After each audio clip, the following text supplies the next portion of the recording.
یہ بڑا عام نقطہ ہے، جو بنیادی نقطہ ہے اس سارے جو ہے وہ کیس کا۔ اگر کوئی شخص کسی محکمہ میں سرے سے نہیں ہے، اس پر آرمی فورسز کے ڈسپلن کا اطلاق کیسے ہوگا؟ کیا غیر متعلقہ شخص کو ڈسپلن کے نیچے لانا آرٹیکل 8 کی خلاف ورزی نہیں ہوگی؟ اچھا، اس طرح کے سارے جو ریمارکس ہیں وہ دیے گئے ہیں۔ اب دیکھنا یہ ہے کہ جو ججز ہیں اس وقت جو اسٹیبلشمنٹ ہے اور حکومت، وہ یہ سمجھتے ہیں کہ آرمی کے تحت جو ہے وہ سویلینز کا ٹرائل ہو سکتا ہے، لیکن بہرحال تحریک انصاف اس کی مخالف ہے۔ اس کا تو فیصلہ جو بھی آئے گا وہ آئے گا، لیکن سب سے جو بڑا آج کیس وہ عادل بازائی کا کیس ہے، جو بلوچستان سے تحریک انصاف کی حمایت یافتہ ایم این اے ہے، لیکن دو حلقے ایسے تھے، ایک چودھری الیاس جن کا تعلق گجرات سے ہے، وہ پی ٹی آئی کی حمایت سے جیتے، لیکن ان دونوں کو زبردستی، ایک کو کاف لیگ کا ممبر شو کر دیا گیا، دوسرے کو جو ہے وہ نون لیگ کا بنا دیا گیا۔ اور اب معاملہ جو ہے وہ صرف الیکشن کمیشن تک نہیں ہے، بلکہ معاملہ جو ہے یہ پہنچ گیا ہے اصل میں نواز شریف تک۔ یعنی نواز شریف نے ایک جعلی بیان حلفی دیا ہے اور کس طرح ٹھکائی کی ہے آج جو ہے وہ اس باقاعدہ طور پر جو ججز ہیں انہوں نے الیکشن کمیشن کی، چونکہ قاضی فائزی صاحب نہیں ہے تو وہ جو سہولت کاری تھی ان کی ججز کی، جو قاضی فائز عیسیٰ الیکشن کمیشن کو ایک آئینی ادارہ ہے، جتنا بھی ظلم ہوا، جو کچھ ہوا، جو ڈرامے بازی، فنکاری، غیر آئینی، غیر قانونی اقدامات یہ الیکشن کمیشن ملی بھگت کے ساتھ کرتا رہا، تو اس کو ایک قانونی اور آئینی جواز فراہم کر کے بغیر جو ہے وہ دیا جاتا رہا۔ تو اس کیس کے اندر جو ہے وہ آج طریقہ کار، الیکشن کمیشن کے طریقہ کار پر بڑے سخت قسم کے سوالات اٹھائے گئے۔ کہا گیا کہ جسٹس عائشہ ملک نے کہا کہ حقائق جانچنے کے لیے کمیشن نے انکوائری کیا کی؟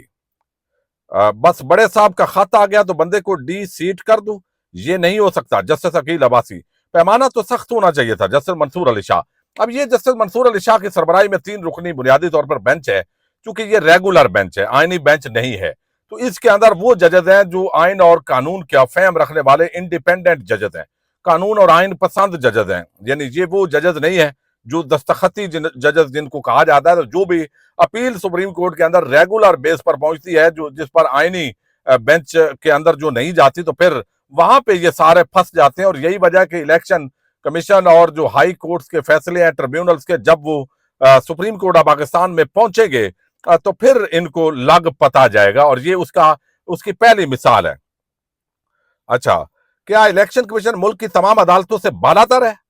جسٹس عائشہ ملک، اگر آپ کو کسی چیز کی پرواہ ہی نہیں، کیا آپ کسی کو نہیں مانتے؟ جسٹس عائشہ ملک، عدالتوں اور مجسٹریٹوں کو بھی نہیں مانتے، خود بھی انکوائری نہیں کرتے؟ یہ الیکشن کمیشن کو آج کہا گیا ہے، جسٹس منصور علی شاہ نے کہا ہے۔ کیا الیکشن کمیشن کے پاس ایسا ٹرائل کرنے کا اختیار ہے؟ جسٹس منصور علی شاہ، ٹرائل کورٹ کی پاور الیکشن کمیشن کے پاس کہاں سے ہے؟ یہ بتائیے۔ الیکشن کمیشن تو بلڈوزر لگایا ہوا ہے آپ نے، یعنی مخالف جو ہے وہ یا پی ٹی آئی والوں کو آپ بیلڈوز جو ہے وہ کر رہے ہیں۔ اچھا، پھر اس کے اندر جو ہے وہ مزید ڈی سیٹ کرنے کا جو معاملہ ہے اس کے اندر یہ سوالات تو اٹھائے گئے ہیں، لیکن ساتھ ہی ایک اور بات کی گئی ہے، وہ یہ کہ نون لیگ کا جو صدر ہے نواز شریف، بتایا یہ گیا ہے کہ عادل بازائی کیس میں انہوں نے جعلی، مبینہ طور پر جعلی بیان حلفی پر ان کی نااہلی کا ریفرنس الیکشن کمیشن بھیجا ہے، چونکہ وہ صدر تھے نون لیگ کے، تو الیکشن کمیشن نے بھی اسی جعلی حلفیہ بیان پر نااہلی کا فیصلہ سنایا ہے۔ یہ سوال ہے، سپریم کورٹ نے رکن اسمبلی عادل بازائی کی نااہلی سے متعلق الیکشن کمیشن کا فیصلہ معطل کرتے ہوئے یہ ریمارکس دیے ہیں کہ اس معاملے میں سنگین الزامات کے نتائج پارٹی کے سربراہ کو بھی بھگتنا ہوں گے۔ یعنی یہ نتائج جو ہے وہ نواز شریف کو بھی بھگتنا ہے، جو نون لیگ کے سربراہ ہیں ان کے گرد بھی شکنجہ ٹائٹ کیا جا رہا ہے۔ عدالت نے مختصر حکم نامہ جاری کرنے کے بعد جو ہے وہ کہا ہے کہ تفصیلی فیصلہ ہم جو ہے وہ کریں گے، اور اس کے اندر جو ہے وہ ساری ڈیٹیل ہم دیں گے، اور اس کے اندر جو ہے وہ یہ جو سربراہ صاحب ہے نا میاں نواز شریف صاحب، ان کو بھی اس کے اندر جو ہے وہ نتائج بھگتنا پڑیں گے، چونکہ یہ اگر جعلی جو ہے وہ ثابت ہوتا ہے کہ یہ جعلی قسم کا بیان حلفی ہے، تو پھر یہ اس کے اندر کون کون شریک ہے، کس طرح سے جو ہے وہ شریک ہے، یہ ساری جو چیزیں ہیں وہ بھی سامنے آئیں گی۔ اچھا، پھر اس کے اندر جو ہے وہ کہا گیا ہے، الیکشن کمیشن کو کہا گیا ہے کہ آپ کے پاس 2 بیان حلفی آئے تھے، ایک جیتنے والا کہہ رہا ہے میرا ہے اور دوسرا وہ کہتا ہے میرا نہیں ہے. آپ نے کس اختیار کے تحت بغیر انکوائری کے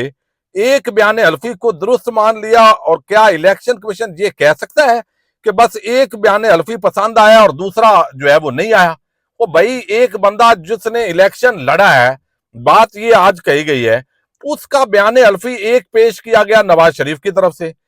وہ کہتا ہے کہ یہ میرا نہیں ہے، بھائی میرا یہ ہے، میں تو تحریک انصاف کی حمایت سے جیتا ہوں، میرا تو نون لیگ کے ساتھ کوئی تعلق واسطہ ہی نہیں ہے. تو جب میرا کوئی تعلق واسطہ نہیں ہے تو آپ کو بیان اس بندے کا ماننا چاہیے تھا، نہ کہ نواز شریف کا. اور آپ کو یعنی آپ اس طرح یہ سارا دھندا کر رہے ہیں، جو آپ کی مرضی ہوتی ہے، آپ یعنی آپ کے پاس ٹرائل کے اختیارات نہیں، آپ عدالتوں کو مانتے نہیں، اور آپ اس طریقے سے جو ہے وہ ساری چیزوں کو لے کے جا رہے ہیں. تو آج بھرپور طریقے سے سکندر سلطان راجہ، ان کی لیگل جو ٹیم ہے،